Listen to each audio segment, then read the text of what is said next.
On the phone today, we've got Eric from Peer Pressure. We're going to jump into a few questions here. Can you explain to us what rosin is? Absolutely. So, rosin is simply a cannabis concentrate that is made without the use of solvents. A similar corollary might be bubble hash. Hash has been made for basically millennia without solvents, but nowadays the primary concentrates that are on the market are BHO and other ones where the cannabinoids are actually stripped out of the cannabis material with solvents such as butane, propane, CO2. So where rosin stands apart from that is rosin is made simply with heat and pressure. And when you apply heat and pressure to cannabis flowers, keef, even bubble hash, you can liquefy those cannabinoids. And then is what it's going to do is with the pressure, it's actually going to just literally just squeeze it out. And then you've got a pure cannabis oil that can be used for cartridges, dabbing, premium edibles, pretty much everything. And one thing that's really important to note with rosin and pretty much any concentrate is that there's a bit of a misconception where people think of shatter as specifically being just for BHO. But really, textures and consistencies of cannabis concentrates are independent in many ways of their extraction method. So you could have BHO that's made into shatter. It commonly is. You can also have rosin that's made into shatter. Rosin can also be made into wax, butter, sugar, sauce. I mean, you name it. So that's something we hear a lot and I think is worth noting. Awesome. Now, can you explain how it's clean compared to other ways of extraction, I guess? What makes this a clean route versus using butane or solvents? Yeah, great question. Something that we get asked a lot from our customers and just talking to people at trade shows is, okay, you're making rosin without solvents, that's great, that sounds nice, but what gives? And once you learn a little bit about how cannabis concentrates are made, and these are some of the fastest growing products in the cannabis segment right now. I mean, the sales growth of concentrates just as a whole market has just been blowing up in pretty much every state. And is what's happening is you've got people that grow various grades of cannabis, everything from ultra premium to stuff that gets tainted with powder mildew, mold, mites. I mean, you name it. Sometimes these things happen. They're difficult to avoid in a growing environment. Now, when you've got states and regulatory environments, cannabis concentrates typically need to pass testing for all of those things that I just mentioned, just to make sure that the consumers are, being protected, they're being looked out for. And with BHO and a lot of the solvent-based concentrates, you can really, what's known as, blast away pretty much a lot of those contaminants. Whereas with rosin, you're putting your material in a filter bag, hitting it with heat and pressure, and that those contaminants would go through that bag and simply just wouldn't pass testing. So rosin has started to pick up a bit of a name for itself as being a pretty connoisseur grade premium concentrate, just because you know that if you're getting good rosin, that it's being made from great source material. Whereas with BHO, a lot of the concentrates that are made with solvents. I'm certainly not saying this is always the case. There's a lot of people out there making, terrific live rosin, really, really great solvent-based concentrates. That's totally there. But a lot of the places are taking their, pretty scary trim, stuff that would never be sold in any other way. They can't really do anything with it because it's been contaminated for one reason or another, and they just blast it. And that's something that we hear a lot. So with rosin, you're almost always getting a higher quality product from, really great material. Yeah. So can you explain kind of the process from start to finish, and how do you get that great material to start? So if someone wanted to go and press at home, what would they do from start to finish? When you're making rosin, it really is simple. The basic mechanics of it, heat and pressure. If you're growing at home, it's very easy to take your own material and turn it into your own dabs, and then it's single source. You grew it, it's great, what you made, what you did or didn't do to it. So couple options. Where is your material coming from? Are you growing yourself? You can go to a dispensary and pick up some material. If you got friends, I mean, there's all kinds of ways to source your material. Now, once you've got it, you can start with keef. You can start with buds. If you've got some ice wax hash, you can also, increase the quality of that into a full melt concentrate with rosin, and is what you really need to do. If you're at home and you're just trying to do something simple, grab a hair straightener and some parchment paper and put it in between the heated plates and have at it. Press it as hard as you can. People will literally stamp on it on the floor, putting their whole body weight on it. People will take clamps out of their garage just to increase the pressure. And then that way, you can make a dabbable product at home with virtually anything. And, from there's all kinds of plate kits online. If you're really looking to do something on the budget end, there's a lot of options to make rosin at home for cheap. And then for the people that are a little bit more serious, people that are, medium scale, small scale home growers that, are really trying to take it to the next level, then you've got equipment like ours, commercial industrial presses, and for more serious people that are demanding great yields, demanding great products. So, I mean, you could pretty much start making rosin with, your significant other's hair straightener, or you can go all the way to the top and, check out a Pikes Peak and make it the best you can. So it's very easy. And most importantly, it's very safe because there's no solvents. You're never going to set anything on fire. You're not going to blow up your house. Houses have been leveled in Colorado. I mean, in other places, other states, and that's a tragedy. And no one should have to take that risk on to make some concentrates at home. Do you have any stories from the past before you were working at Pure Pressure, or even stories of friends using a hair straightener or just doing something stupid? Yeah. So before I was working at Pure Pressure, I was over at MassRoots, which some of your audience is probably familiar with. It's probably the world's #1 cannabis social network. And, we had some people that would come through and we heard about it, years ago, and, oh, you can make dabs with a hair straightener. And we kind of laughed about it and said, that sounds ridiculous. And then one of my coworkers actually bought a cheap, foreign made rosin press. And we bought the best nugs at the dispensary Natural Remedies right by us, which is a great place. If you're ever in Denver, totally recommend checking them out. We pressed a bunch of Gorilla Glue and it came out, and we thought, wow, this is terrific. I mean, this is a good dab right here. So beyond that, personally, my significant other was never going to let me use her hair straightener. She was pretty guarded with her cosmetic devices. But yeah. I mean, but really, before working at Pure Pressure, it had been very much kind of a fleeting interest, something I'd seen, something pretty random. And then when I got here, my current boss, Josh, he sold me on the project, and he said, listen, man, rosin's going to be huge. People can make it at home. It's cheap to make. It's solventless. It's safe. All of these things, we really think that it's heading in a great direction. So that was my experience prior to being here. Yeah, cool. Now, you mentioned it's growing. Where do you think rosin is going to be in 3 years, 5 years, 10 years? It's impossible to say, but one thing's for sure is that as the demand for concentrated cannabis products grow, it's really the next stage in the evolution of cannabis in a lot of ways. People are demanding a pure product. There's connoisseurs out there that are kind of terpene concentrate hunters. I mean, they are always looking for the next flavor, the next feeling, premium level stuff. So, in 3 years, I think you're going to see that, hopefully a lot more people are growing their own plants at home. A lot of those people are going to want to go beyond just smoking a joint or a blunt or a bowl. And making concentrates at home at that point, I think, will become pretty standard issue for real cannabis enthusiasts. A medium to small investment can be made to get even a fairly decent rosin press.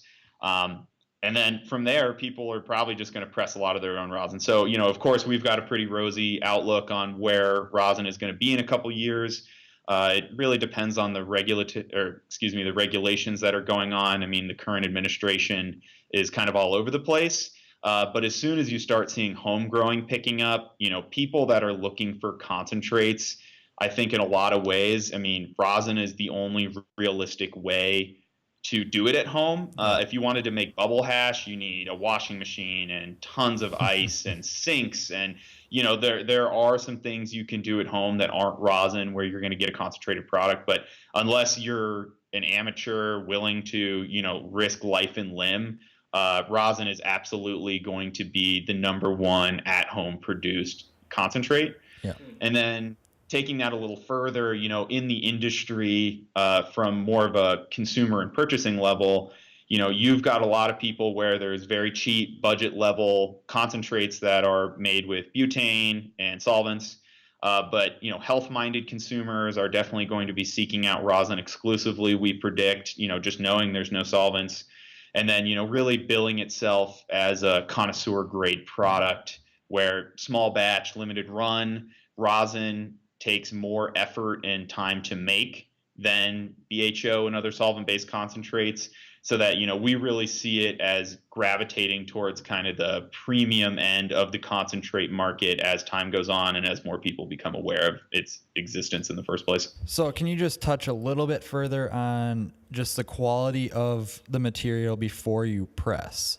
Mm-hmm. And then also to expand on that, does a sativa press better than an indica or a hybrid? How does that play into it?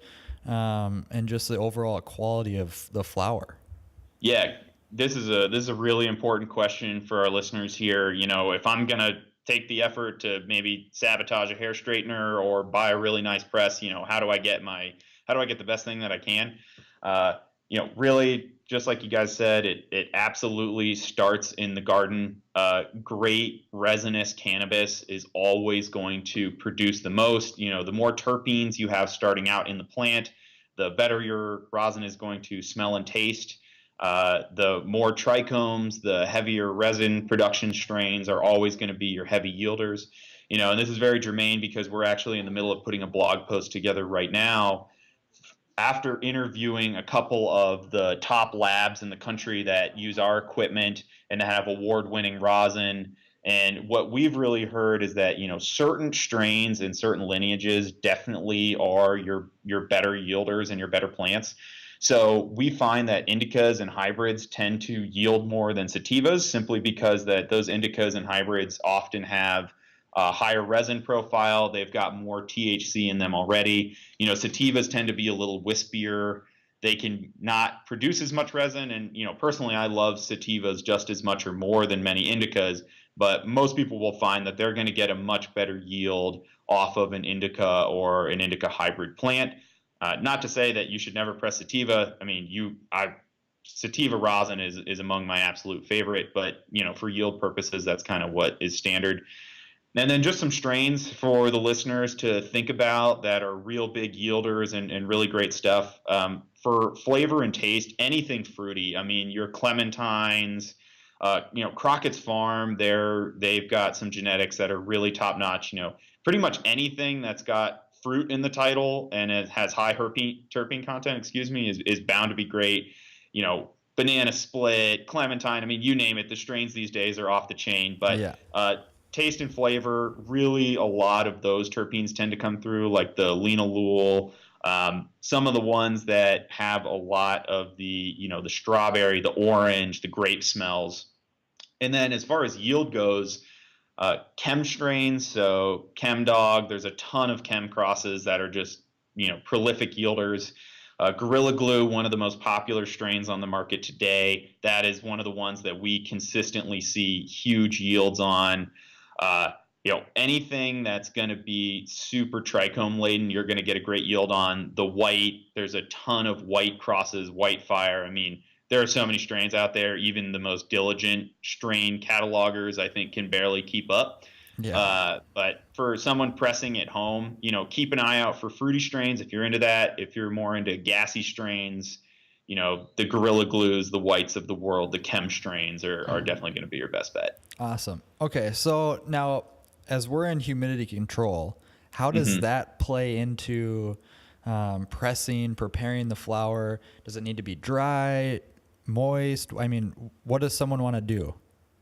Yeah, so this is something that we really puzzled over kind of right when I joined here, because we would have people buy for demos, they'd have flour, it wouldn't press out real well, and sometimes people would come by and it'd press out great, and we thought, all right, what is the difference here? And what we really singled in on is that if you're pressing flour rosin, humidity is crucial. So, I think up front, if you're pressing rosin at home from flours, Boveda packs, humidity control is critical, because we did tests and we've got a video on our YouTube channel at Go Pure Pressure that, people can go check out themselves, which is where if you've got flour that is in the lower humidity range, and we're out here in Colorado where the ambient humidity is anywhere from, 20 to 30% on an average day, very dry. You leave a nug out on the counter for a day, it is just going to crisp up. What happens is, if you think about like a sponge, got a dry sponge, you put water on it, it's going to absorb as much water as it can until it becomes saturated. Now, with your buds, they're going to behave somewhat similarly. You liquefy whatever available trichomes and cannabinoids are there, but really they want to stick to themselves. So when you've got properly humidified bud, it really helps, expel the oil. The actual like micro physical process that's going on there, I wish I had, an electron microscope to see it happening in real time. We found, long story short, that you want your bud to be at least at 55% relative humidity, and 62% relative humidity being, the optimal level for best yields. And we also tested after the fact, well, okay, if you've got really, somewhat moist flour, is that just water weight that's going to evaporate off? And we found that no, really you are getting a lot more out of it, sometimes as much as 100% increase in yield or more. And that weighing them after the material has dried out, again, left on the counter, the actual rosin weight, the reduction was extremely marginal. I mean, we're talking low single digit percentage points in net weight loss. So, if you're pressing at home, or even if you're a commercial, presser in a lab and you're pressing flour rosin, you absolutely have to make sure that your material is properly humidified. Yeah. Can you explain the demos just for the audience and if they wanted to come to do a demo or come to a demo? Sure, absolutely. So that's something that we've been doing ever since I've been here. I mean, try before you buy. We got a lot of customers that, for a $6,000 rosin press like our Pikes Peak, they really got to make sure that it's going to produce what they want it to. So we do live demos at our facility here in Denver. You can check out our website, gopurepressure.com. Hit us up and schedule something if you want to come by. We're also looking at doing, classes, education, anything to start educating people in person. That's something we've definitely got planned. As far as having people buy for demos, I've seen the gamut. I mean, the true range of quality of material is incredible. We have people that come in and they're expecting us to turn 1-2-year-old, dry, dirty, brickweed into gold. I mean, they see our videos and they think, oh, well, I can make golden rivers and this is the worst material I could find. Let's do it. And they're disappointed. Now, on the other hand, we've had people who come by and they're terrific growers. They've got great keef, they've got great flour, and they press it, and it is as good or often better than the best live resin you can find in any dispensary in the country. I mean, it really does all come down to quality, and it's really awesome. Funny when people come by for demos. Ever since we found out that humidity is critical, and most people when they come by for demos, I'd say 60+% are doing flour rosin as their kind of hallmark test.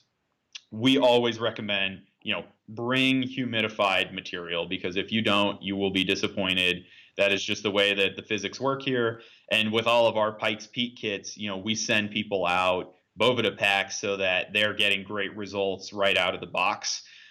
For anyone at home, that's definitely something that we recommend. If you're bringing material to one of our demos, or if you're going to your friend's house and they got a rosin press, don't bring dry flower. It's like bringing non-alcoholic beer to a party. It's just a non-starter, and it's not going to work out. So No. yes, we do demos by appointment at our factory. Hopefully in the future, if you guys are ever out here in Denver, we'd love to have you by. But yeah, that's pretty much that. Awesome. So if someone wanted to go buy rosin, where are they going to get it? If you're in a state where medical cannabis or recreational cannabis is available to you, assuming you've got a valid medical card, a dispensary is always going to be your best bet. Now, one thing we've seen is depending on which state you're in, rosin is something that's caught on real big in Colorado, California, still catching on in the Northwest. You think about the medical states in the Northeast, it's actually pretty big in Michigan too. But it's very much still growing. So if you're looking to go grab some rosin, go to your local dispensary and see what they got. Now, there's a lot of dispensaries that aren't currently carrying it because they're either unaware of it or they're just not making it themselves. So I would say if you haven't tried rosin, absolutely demand from your dispensary that they carry it, because it is absolutely, some of the best concentrate that money can buy.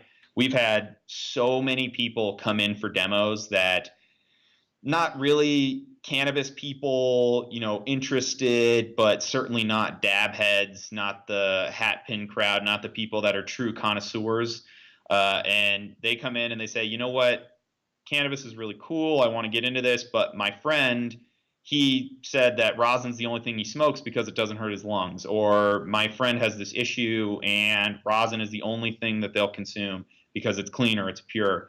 And from a consumability standpoint, people are really starting to understand that rosin is pretty much the premium experience, because when you don't have that butane involved, you're really coming away with a smooth, enjoyable, and high flavor profile experience. It's great info. Well, I would say, yeah. Where can people find out more about Pure Pressure? Yeah, where can we find Pure Pressure on social media, online, YouTube, all of that good stuff? Yeah. So Pure Pressure, go purepressure.com, Go. One thing we always like to clarify is it's Pure pressure, pure, not peer. Have to call that out often. We have a great YouTube channel that's got tons of informational videos, over 200 or 2,200 subscribers at this point. Facebook, all of our social media handles are the same. Go Pure Pressure. We're super, super friendly. Open book. If you got questions about rosin, if you've been considering picking up a press, even if you just need bags for your own hair straightener or your at-home press, we sell and make it all. We're a 100% Denver, Colorado company, and we really care about customer service. So check us out, get out in touch, hit us up. There's a good chance I'll be the person that responds to you. So if you want to reach out, we're always here to talk, and I really appreciate your guys' time. It's been really great talking. Awesome, Eric. Thank you so much. We appreciate it, and we will talk soon. Okay, great. Hey, thanks, everyone.